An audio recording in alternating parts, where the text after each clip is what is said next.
ৰং চেনেলত সম্প্ৰচাৰিত হৈ থকা মোৰ মিনতি তৰা হয় যদি ধাৰাবাহিকখন শেষ হোৱাৰ পাছতেই কোনখন ধাৰাবাহিক সম্প্ৰচাৰিত হ'ব আৰু এই ধাৰাবাহিকখনৰ মুখ্য চৰিত্ৰসমূহত কোনে কোনে অভিনয় কৰিব এই সকলোবোৰ এই ভিডিঅ'টোৰ জৰিয়তে জনাবলৈ চেষ্টা কৰিম।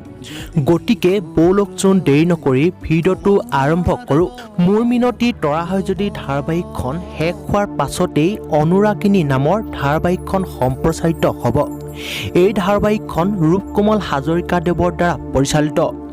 অনুৰাগী ধাৰাবাহিকখনত মুখ্য চৰিত্ৰত অভিনয় কৰিছে জনপ্ৰিয় অভিনেতা ৰাজকুমাৰ আৰু অভিনেত্ৰী প্ৰীতি কংগনা।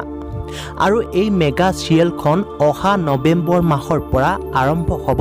আৰু আমি জানিবলৈ পাইছোঁ যে এই ধাৰাবাহিকখনত অভিনয় কৰা অভিনেতা ৰাজকুমাৰৰ প্ৰথমখন ধাৰাবাহিক হ'ব।